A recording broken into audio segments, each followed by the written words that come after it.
Merci à l'équipe de louange. On peut les remercier. Alléluia, soyez bénis. Voilà, on est heureux de se retrouver sous le regard du Seigneur. Heureux de retrouver notre sœur Michou. Seigneur te bénisse. Il nous donnera quelques nouvelles tout à l'heure en fin de culte. Voilà, on se réjouit de te retrouver ce matin. J'aimerais qu'on voit les annonces avant de partager ensemble la parole. Nous sommes le dimanche 12 janvier 2025. Cet après-midi, on aura la joie de se retrouver à 16h dans ce lieu, autour d'une galette des rois. Voilà, on veut passer un moment sous le regard du Seigneur, mais aussi avec ceux qui ont répondu à l'invitation. Ça va être de bons moments, nous allons nous réjouir devant Dieu et ensemble. Vision 2025, j'ai réfléchi, ça fait une année que nous sommes ensemble, j'ai fait le point sur les choses que nous avons vécues, et il me semble qu'il y a quelque chose qui est vraiment à développer, qui est très encourageant, c'est la prière. C'est la vie de prière. Et je vous invite à persévérer. L'Écriture nous exhorte plusieurs fois en ce sens, parce que la prière, c'est vraiment ce qui peut faire la différence. Et je me suis réjoui dès les premiers jours, constater l'intérêt pour les réunions de prière. Et je crois que cet intérêt est appelé à grandir. Et je crois que plus nous allons développer cette vie de prière personnelle et communautaire, plus nous allons être témoins de belles choses dans nos vies, et autour de nous et dans l'Église. Ce matin, on se réjouit, un beau groupe de louanges. Je crois que ça, c'est le résultat de la prière. Je voudrais vous le dire, vous qui étiez réunis, nous étions ensemble réunis vendredi soir. Le mercredi soir, il y a une église qui prie pour vous. L'équipe technique, il y a une église qui prie pour vous. Dernièrement, on a pu partager ce qu'étaient nos difficultés, et vos frères et sœurs prient pour vous. Le groupe d'ados, la jeunesse, on se réjouit. Il y a des combats, il y a des défis à relever, mais sachez-le, l'Église prie pour vous. Et tant que l'Église priera, et tant que l'Église développera cette vie de prière, les choses vont aller de l'avant. Elles sont appelées à croître, à progresser. Alors des fois on me demande quelle est ma vision. Ma vision, c'est l'Église en prière. Et je crois que si on a la vision de l'Église en prière en 2025, en 2026, il y aura une autre vision, pourra s'ajouter à celle de 2025. Mais tout ce qui suit ne peut se construire que sur cette Église en prière. Alors c'est un défi à relever. Les réunions de prière, ce n'est pas les réunions les plus fréquentées, généralement dans les églises. Mais j'aimerais vous dire, et voilà, je pense que c'est aussi un pas de foi. Je pense que c'est un pas de foi, mais l'Église en prière, on se donne rendez-vous l'année prochaine, si le Seigneur n'est pas revenu, voilà, le 12 janvier. On dit, voilà Seigneur, on a voulu entrer dans cette vision-là, de la prière. On a accepté aussi d'en payer le prix dans le sens de faire quelques sacrifices, de nous mobiliser. Et rendez-vous donc l'année prochaine. Mais voilà, l'Église en prière. Bon, j'aurai l'occasion de développer, je commence à réfléchir. Je pense qu'au mois de février, je vais, parce que ça mérite évidemment d'être développé. Mais voilà, l'Église en prière. Ce qui fait que mardi midi, bien si vous en avez le cœur, si vraiment vous avez déjà dans votre cœur ce désir de vous investir dans la prière pour l'Église, eh bien nous nous retrouverons, comme nous l'avons fait mardi dernier, dans un temps de jeûne et prière. Enfin, personnellement, j'ai trouvé que c'était un moment de ressourcement, on se fait du bien. Vous savez, le jeûne, peut-être on le développera, il y a plusieurs types de jeûnes. Parfois on a besoin de jeûner pour s'humilier devant Dieu. Parfois on a besoin de jeûner pour consacrer sa vie, c'est-à-dire pour replacer sa vie devant Dieu. Et puis il y a aussi des jeûnes d'intercession. Alors tout ça, on aura l'occasion d'en parler, de le développer. Donc mardi à midi, 13h30, si vous le pouvez, eh bien, je vous invite à nous rejoindre pour un temps de jeûne et prière. Mercredi soir, la réunion de prière, 19h. Vendredi, il n'y aura pas, enfin pour diverses raisons, exceptionnellement, je dirais, de rencontres de maison.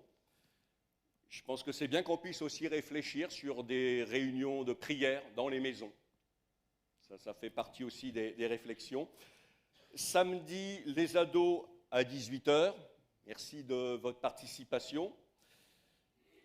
Et puis dimanche prochain, alors pour que vous puissiez peut-être faire, alors je ne sais pas si vous les connaissez tous, mais donc en 2025, nous aurons la visite des frères en responsabilité d'église, pasteur dans la région. C'est ainsi que bien, nous aurons la joie d'accueillir le pasteur de Saintes, de Cognac, d'Angoulême, de La Rochelle, de Bordeaux.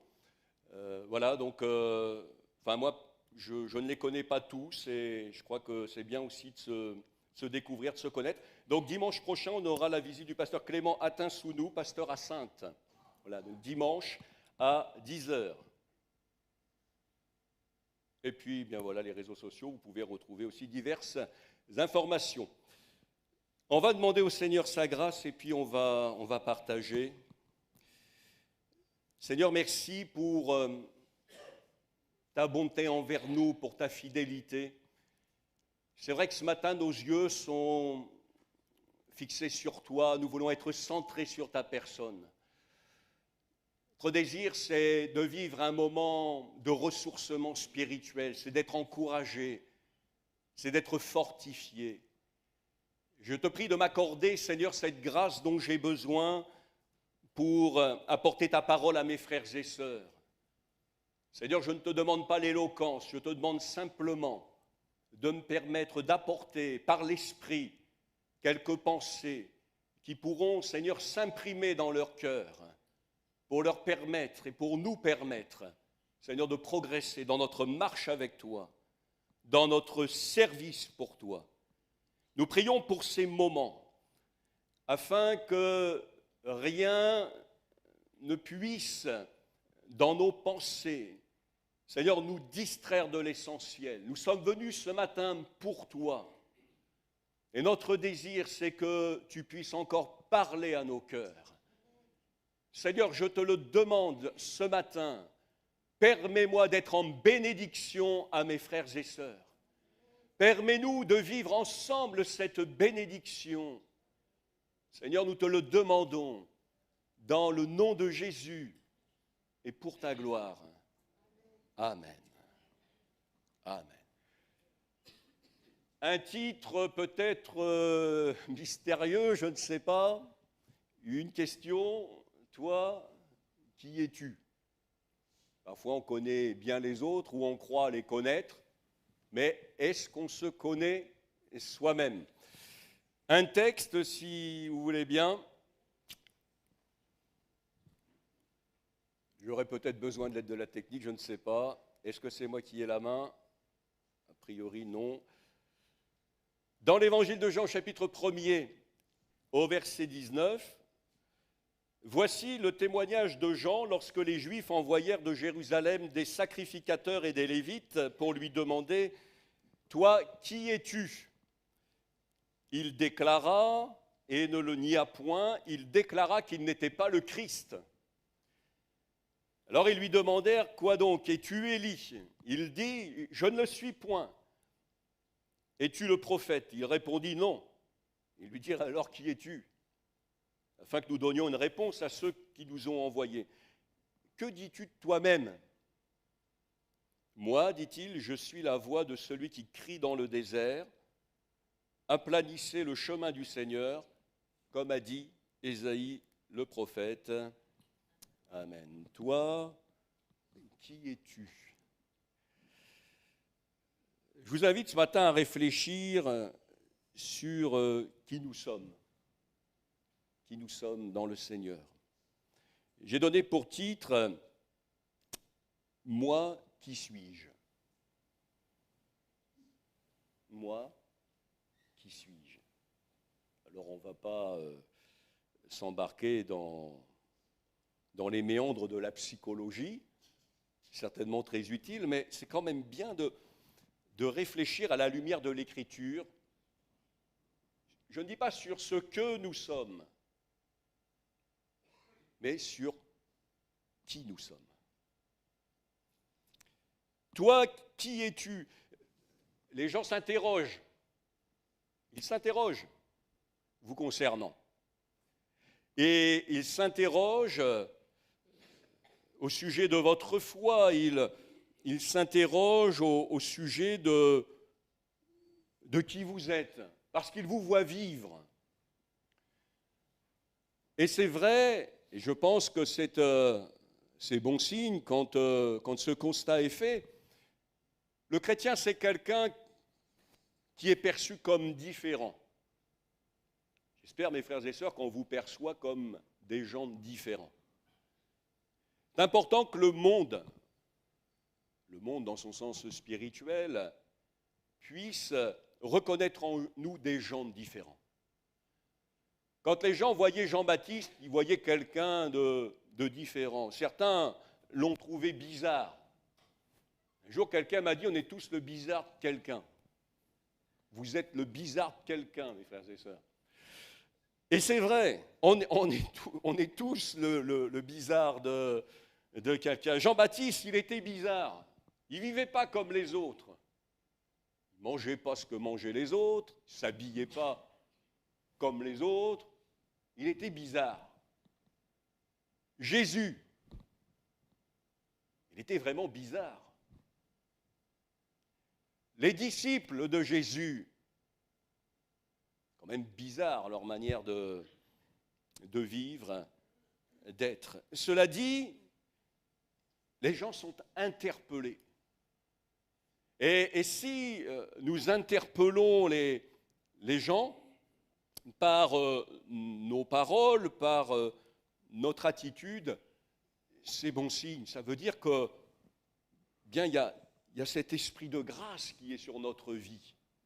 La Bible dit que l'esprit de gloire repose sur nous. Alors on ne peut pas plaire à tout le monde, hein, ça c'est sûr. Et c'est vrai que la Bible nous dit que, bien oui, parfois il y a des gens qui ne vous recevront pas, qui ne vous apprécieront pas. En revanche, ceux qui vous apprécieront pour qui vous êtes. Mais ce matin, j'aimerais qu'on puisse avoir peut-être se livrer à cette introspection pour que déjà nous sachions qui nous sommes. Or, on vit dans une société, il y a beaucoup de questions autour de l'identité. Il y a des gens qui ont une vraie difficulté par rapport à trouver leur identité. Vous savez, vous en entendez parler de tout ça. Et c'est vrai que quand on ne sait pas qui on est, on vit des souffrances, on n'est pas bien. On n'est pas établi, comme dit l'Écriture. On n'a pas d'assurance dans la vie. Alors moi, ce matin, je voudrais vous parler d'identité spirituelle. Et c'est vrai que si on sait qui on est, si tu sais, mon frère, ma sœur, qui tu es, bien tu vas trouver là dans ton identité cette force dont tu as besoin au quotidien pour accomplir l'œuvre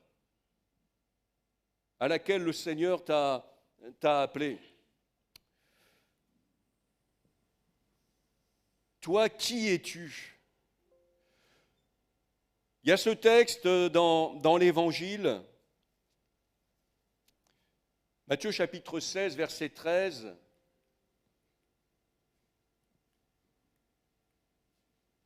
Matthieu chapitre 13, verset 16. 16, pardon, verset 13. Oh là là.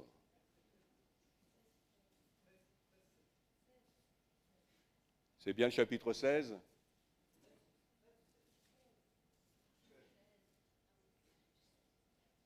Bon, enfin, ce qui suit, ce qui est écrit est juste.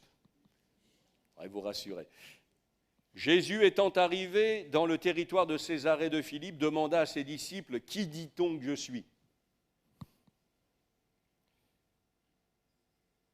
Ils répondirent, « Les uns disent que tu es Jean-Baptiste, les autres Élie, les autres Jérémie ou l'un des prophètes. » Et vous, leur dit-il, « Qui dites-vous que je suis ?» Simon-Pierre répondit, « Tu es le Christ, le Fils du Dieu vivant. » Jésus, reprenant la parole, lui dit, « Tu es heureux, Simon, fils de Jonas, car ce ne sont pas la chair et le sang qui t'ont révélé cela, mais c'est mon Père qui est dans les cieux. » Alors, peut-être on va le partager un peu plus loin, mais je voudrais quand même souligner ici cette notion de révélation. On a besoin d'une révélation de Christ. On a besoin de savoir qui il est. Et ça, c'est l'œuvre de Dieu, que de nous révéler Jésus. Et j'aimerais vous dire qu'il y a une autre révélation dont nous avons besoin. C'est cette révélation de qui nous sommes. Et que ça aussi, ça procède de l'œuvre de Dieu. Dieu nous révèle. Il nous révèle par sa parole. Il nous révèle par son esprit qui nous sommes. Et ce matin, je ne vais pas vous dire que ça a été compliqué pour moi de préparer ce message. Je crois qu'il y a quelque chose ici qui concerne quelqu'un ou plusieurs. C'est que parfois on n'est pas encore entré dans cette dimension en termes de révélation de qui on est vraiment. Ce qui fait qu'on ne sait pas où on en est. Ce qui fait que quand on ne sait pas qui on est, on ne sait pas où on va. Pour diverses raisons. On manque d'assurance dans la vie. Il y a des gens, voilà, ils n'ont pas eu le privilège, par exemple, de grandir dans un foyer structuré. Ils n'ont peut-être pas bénéficié de l'amour dont ils auraient dont ils avaient besoin. Problème parfois des carences d'ordre affectif et tout ça. Et ça, ça crée des difficultés dans la construction. Alors c'est vrai qu'on ne peut pas se substituer à, par exemple, des parents naturels. Mais j'aimerais vous inviter à découvrir Dieu, notre Père céleste. L'Écriture dit que l'Esprit Saint nous amène à crier « Abba, Père ». Il y a une relation, il y a une filiation qui fait qu'à un moment, on sait qui l'on est. Je suis un enfant de Dieu. Je n'ai pas noté ce verset, mais je pense à ce... Il est magnifique ce proverbe, ou plutôt ce psaume. Je te loue de ce que je suis une créature si merveilleuse. On va aller plus loin. Il y a des gens, on leur a dit que c'était des bons à rien. Il y a des gens, on leur a dit on ne tirera jamais rien de toi. Il y a des gens qui ont grandi comme ça. Et inconsciemment, ils sont convaincus qu'en fait, ils sont bons à rien. Ils n'arriveront à rien, jamais à rien dans la vie. C'est terrible ce qu'on imprime dans le cœur d'un enfant. C'est terrible de grandir avec des choses comme ça. Mais j'aimerais te dire, ce matin, tu es aimé de Dieu. Tu as une identité. Et le Seigneur veut la révéler à ton cœur. Pour que tu sois bien dans ta vie, pour que tu ailles de l'avant, pour que tu marches avec assurance. Alors ce que les autres pensent de toi, qui dit-on que je suis? Mais ils ont raconté n'importe quoi. Ils ne savaient pas qui était Jésus. Les uns disaient, il est Jean-Baptiste. Les autres, Élie. Les autres, Jérémie. Les autres, un des prophètes. Mais il y en avait un qui savait, parce qu'il avait eu part à la révélation. Et Jésus lui dit, tu es heureux. C'est ça qui rend heureux. Il n'y a que ça qui peut te rendre heureux. Tu es heureux. Parce que ce n'est pas la chair, le sang qui t'ont révélé ces choses. Ce n'est pas ces gens qui, dans ton entourage, t'ont réellement humilié. Parce que c'est quelque chose, l'humiliation. Non, ce ne sont pas ces gens-là. C'est ton Père qui t'aime, qui a révélé dans ton cœur qui est Jésus. Et qui révèle à ton cœur ce matin, je crois, qui tu es. Qui tu es réellement. Les gens se sont interrogés sur Jésus. Ils se sont interrogés sur Jean-Baptiste. Mais parfois, nous nous interrogeons par rapport à nous-mêmes. L'Écriture nous appelle à briller comme des flambeaux dans le monde. Nous sommes appelés à porter ce témoignage de la vraie grâce de Dieu, de l'amour de Dieu.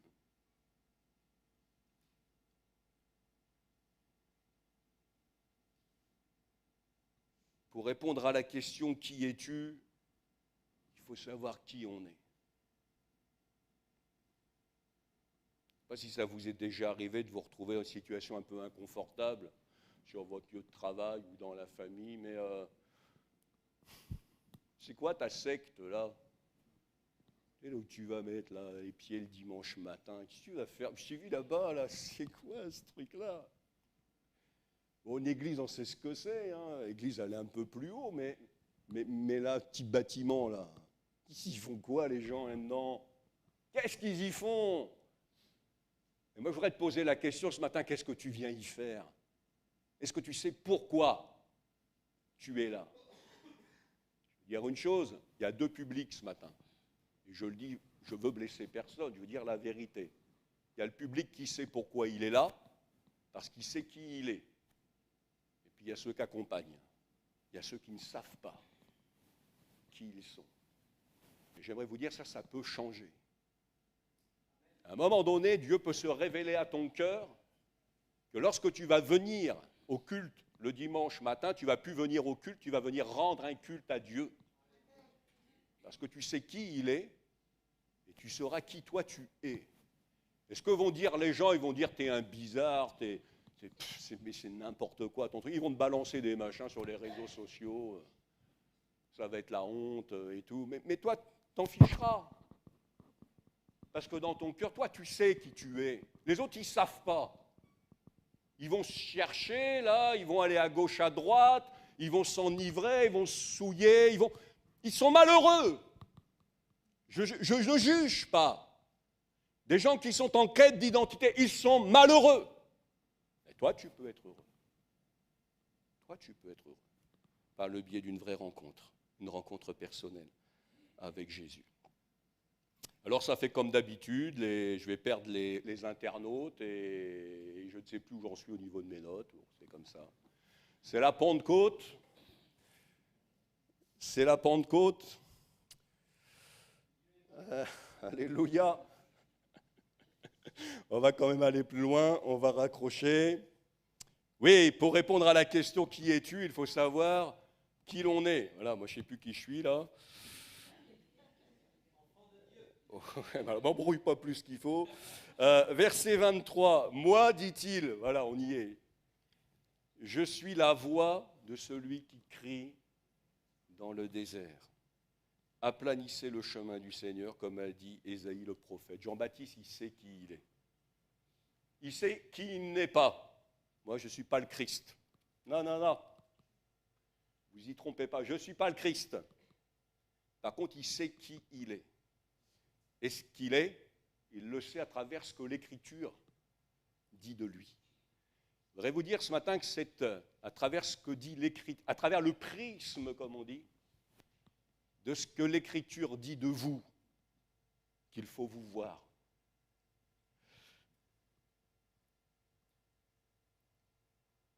Jean-Baptiste savait ce que l'Écriture disait de lui. Jésus savait ce que l'Écriture dit de lui. Il sait même où dans l'Écriture étaient écrites les choses qui le concernaient. Un jour, il entre dans la synagogue à Nazareth. Luc chapitre 4, verset 13. Et il se rendit à Nazareth, où il avait été élevé, et selon sa coutume, il entra dans la synagogue. Il se leva pour faire la lecture, et on lui remit le livre du prophète Ésaïe. L'ayant déroulé, il trouva l'endroit où il était écrit « L'Esprit du Seigneur est sur moi ». Ésaïe, chapitre 61, verset 1er et suivant. Aujourd'hui, c'est facile pour nous. Quand on connaît un peu la Bible, de trouver Ésaïe, le livre d'Ésaïe, dans l'Ancien Testament, chapitre 61, c'est numéroté, 1, 2, 3, 4, 5, enfin jusqu'à la fin. Et puis, il y a des versets. Le pasteur, autrefois, il disait, les chapitres, ce sont les grosses lettres, et les versets sont les petites lettres devant le texte. On peut trouver assez facilement. À cette époque-là, c'est des gros rouleaux. Il fallait aller le chercher, le texte, sur le rouleau. Mais Jésus savait précisément, dans l'Écriture, où il était question de lui. On dirait, mais où je veux en venir? Je veux en venir que dans l'Écriture, il est beaucoup question de nous, de qui nous sommes. Alors il faut savoir commencer par le début. C'est vrai qu'à l'état naturel, nous sommes des pécheurs. Malheur à moi, je suis un homme pécheur. Ésaïe chapitre 6. Mais bon, il faut aller plus loin, il faut comprendre ce qui se passe ensuite. Il y a toute une œuvre, on appelle ça l'œuvre de la rédemption. Et je pense à cet homme dont Jésus raconte l'histoire. Il était dans le temple, il se frappait la poitrine. Il disait, sois apaisé envers moi, qui suis un homme pécheur.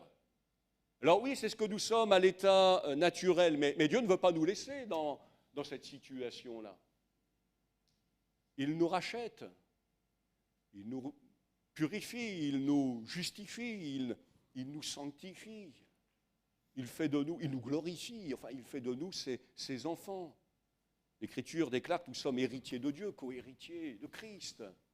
Ah, nous avons tout pleinement en lui. Il y a tellement, tellement et tellement de textes dans le Nouveau Testament, dans les lettres des apôtres adressées aux églises. Elles ont été écrites aussi pour notre instruction, pour notre édification, pour notre encouragement. Il faut apprendre à aller chercher dans l'Écriture. Ton identité, tu vas la trouver là, dans l'Écriture. Tu vas apprendre qui tu es. Alors, je vais essayer de... Oui, oh là là là là.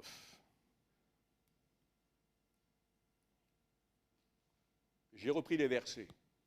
Un petit résumé là. Qui dit-on que je suis? Ça, c'est ce que les gens disent de moi. Vous êtes d'accord? Qui dit-on que je suis? Dit ceci, dit cela. Ce que les gens disent de moi. Que dis-tu de toi-même? Ça, c'est ce que moi je dis de moi. Et parfois, l'opinion qu'on a de soi peut ne pas être la bonne. On peut être dans l'erreur. On peut porter un jugement sur soi, un jugement personnel qui n'est pas le bon. Et ce jugement-là, en fait, on le porte parce qu'autour de nous, il y a quand même... il y a tous ces ingrédients que je vous disais tout à l'heure, toutes ces difficultés, tout ce qui est là, dans notre inconscient, dans notre subconscient, qui nous convainc au fond de ce que nous ne sommes pas. Je disais tout à l'heure, je suis un nul, je ne ferai jamais rien, c'est voilà. Et ça, c'est le jugement que parfois je peux porter sur moi. Alors ce que je dis de moi, bon, je ne dis pas que c'est une vérité, voilà, mais c'est vrai qu'on a quand même tendance à être un petit peu ce qu'on juge de soi, ce qu'on dit de soi. Je ne sais pas si vous l'avez remarqué, ça. Et voilà, donc il y a ce jugement qu'on peut avoir sur soi, mais il y a le jugement de la Bible, il y a le témoignage de l'Écriture. Et la foi, ce n'est pas d'écouter les autres, ce n'est pas de s'écouter soi, ses impressions, ses émotions, je ne sais quoi. La foi, eh bien, c'est de tenir pour certains tenir pour certaines la parole de Dieu. C'est ça, mes frères et sœurs, la foi. Et quand on a demandé à Jean-Baptiste qui il était, il dit, bien voilà, je suis. Alors, il n'est pas « je suis celui qui suis hein. ». Il a dit « je ne suis pas le Christ ». Il dit « en revanche, moi, je suis ce qu'Ésaïe le prophète a dit ». Ça, c'est ce que la Bible dit de moi. Et c'est ce témoignage-là qu'il faut recevoir. Le témoignage de Dieu est plus grand que celui des hommes. Est-ce qu'on peut avoir juste la diapositive qui suit ? Le témoignage des hommes, j'en ai parlé il y a quelques instants, qui dit-on que je suis ? Ah, c'est bien quand même, on peut dire qu'on est des bizarres, mais c'est bien quand même quand les gens peuvent dire que, bien voilà, on est différent. Mais différent dans le bon sens. Ah, avec eux, ça ne se passe pas comme ailleurs. Avec lui, c'est différent. Hein, voilà, ce sont des rapports différents. Bien, c'est vrai que le témoignage des hommes, dans ce sens-là, je crois qu'il est important parce que c'est aussi, en tout cas en ce qui nous concerne, nous, un témoignage devant eux. C'est que nous apportons ce témoignage de gens différents. Et ce sont ces gens différents qui font la différence. Quelqu'un qui vit en conformité avec le monde, quelqu'un qui s'inscrit dans la pensée du monde, quelqu'un, je martèle parce qu'il y a une vraie différence. On doit constater, les gens doivent constater une différence. Quelqu'un qui ne se démarque pas par son comportement, par son attitude, par ses paroles du monde, le monde pense qu'il lui appartient. La Bible dit que nous n'appartenons plus au monde, nous ne nous appartenons plus à nous-mêmes et nous appartenons à Dieu qui nous a rachetés. Des gens différents qui font la différence. On va regarder l'autre. Le témoignage intérieur. Que dis-tu de toi-même ? Moi, dit-il, je suis. Il savait qui il était. Ça, ce sont des gens qui savent qui ils sont. Et puis, il y a l'autre témoignage. C'est le témoignage de Dieu. Et ça, ce sont des gens qui affirment ce que la Bible dit. Et je crois que Dieu veut te conduire là. Que tu puisses affirmer ce que la Bible dit. Ce n'est pas de l'autosuggestion. C'est que simplement, eh bien, tu es appelé à croire. Pas ce que les autres disent, non pas ce que toi tu ressens, mais ce que la Bible dit de toi. Vous avez remarqué, mes frères et sœurs, ces petits problèmes techniques-là, pour lesquels on prie. On va plus loin.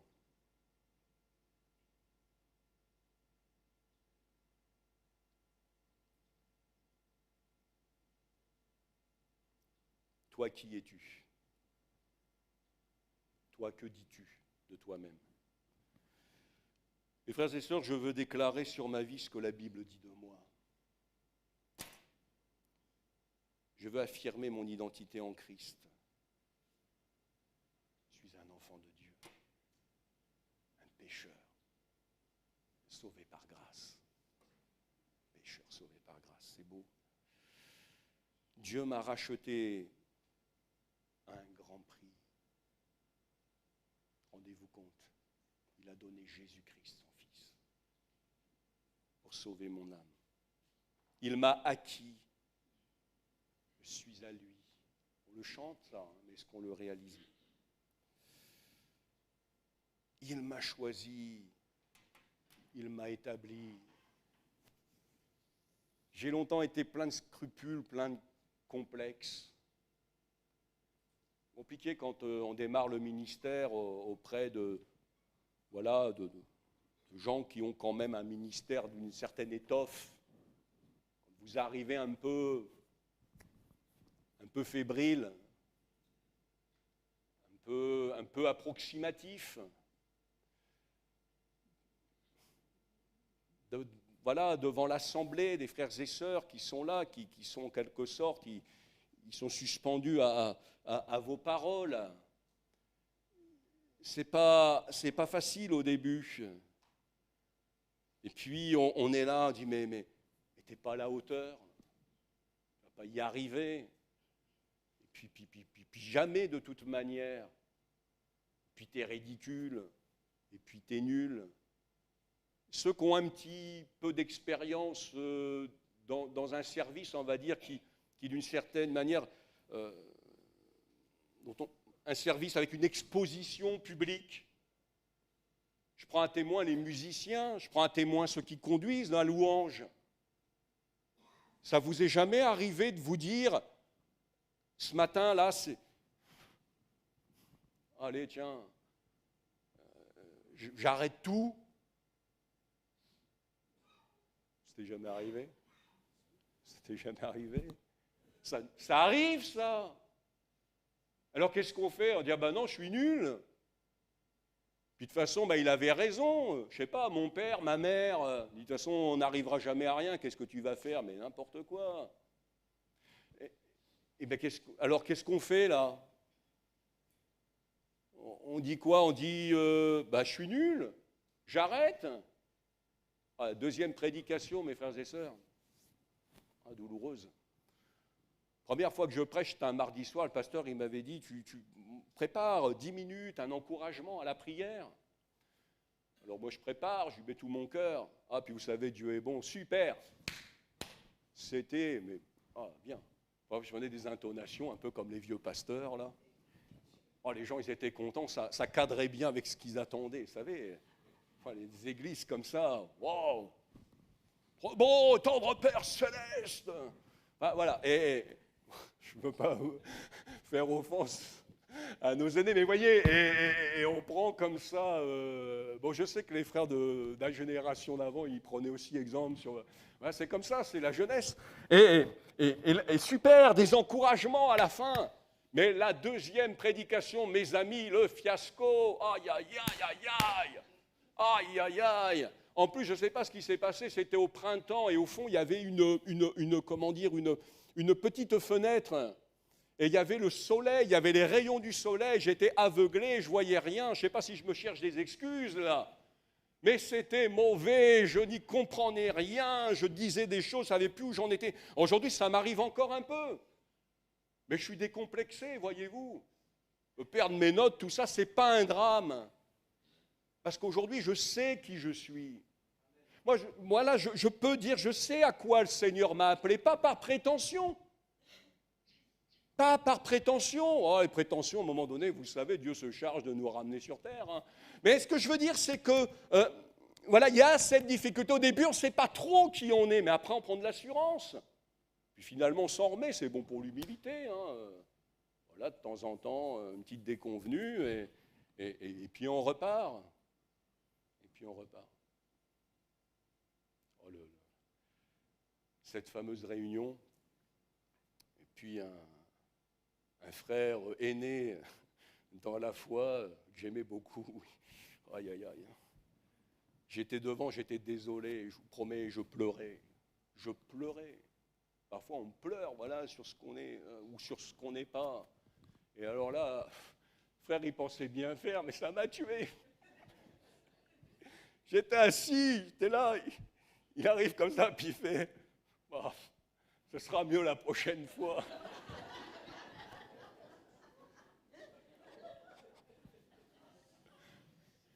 Oui, tu feras mieux la prochaine fois. Ça ne peut pas être pire, de toute façon. Mes frères et sœurs, mais on a besoin de découvrir, de découvrir qui l'on n'est pas, hein. D'en être conscient, mais aussi d'être conscient de qui on est. Et si on arrive tous, imaginez-vous ça un peu là, si on arrive tous à remporter cette victoire et à s'approprier cette véritable identité, on va faire de belles choses. Excusez-moi de dire ça, mais le Seigneur, il se sert aussi d'une équipe de bras cassés, quoi. Franchement, quand vous regardez les premiers disciples, ils en ont fait quand même des mémorables. On ne va pas les juger, on en fera peut-être des pires. L'assurance dans la vie, elle passe par une juste estime de soi. Ici, je parle d'estime de soi, pas dans le sens de flatter là, votre ego. Non, mais c'est vrai que quand même un peu d'estime de soi, ça fait du bien. Et vous savez, la Bible, elle n'est pas là pour nous accabler. Moi, ça m'est arrivé, des fois, on me reproche de ne pas être assez dur. Oh, faut l'impression que plus on est dur, plus on est spirituel. Oui, on est des pécheurs, mais si on est là ce matin, c'est parce que Dieu, dans son amour, nous a sauvés par grâce, oui ou non. Et on veut le servir. Il a dû, voilà, accomplir cette œuvre en nous pour que nous puissions être ce à quoi il nous appelle. Vous savez, on a dit de Jean-Baptiste, termine, beaucoup de gens sont venus à lui, on a dit ça. Jean n'a fait aucun miracle. Peut-être qu'on ne fera pas de miracle. Jean n'a fait aucun miracle, mais tout ce que Jean a dit de cet homme en parlant de Jésus était vrai. Soyons sincères, soyons authentiques et Dieu fera le reste. C'est important de découvrir qui on est.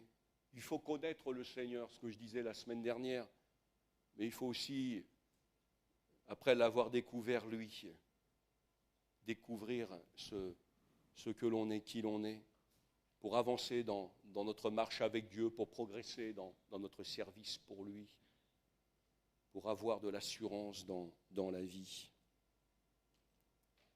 Je n'ai pas le temps, mais je crois qu'il y a une découverte, il y a tout un processus, il y a le temps de la découverte. Voilà, je découvre qui je suis. Et puis il y a le temps de l'appropriation, ça peut demander un certain temps. Je suis, non pas ce que je pense de moi ou ce que les autres pensent de moi, mais je suis ce que la Bible dit. Et il y a aussi le temps de l'affirmation. Vous savez, le diable, il ne nous laissera jamais tranquilles. Il aura toujours pour nous décourager. Que dit la Bible? Résistez à Dieu. Soumettez-vous. Résister à Dieu. Oh là, il est temps que j'arrête. Soumettez-vous à Dieu. Soumettez-vous à Dieu. Résistez au diable et il fuira loin de vous. Le diable a cherché je ne sais pas, dissuader Jésus d'accomplir l'œuvre pour laquelle le Père l'avait envoyé, mais c'était peine perdue. Il savait qui il était. Même le diable a voulu mettre en doute son identité. Si tu es réellement fils de Dieu. Mais ça veut dire quoi, cette affaire-là? Si tu es réellement fils de Dieu. J'ai envie de dire, ça veut dire quoi, cette affaire-là? Si tu es réellement un enfant de Dieu, si tu as donné ta vie à Christ, tu lui appartiens.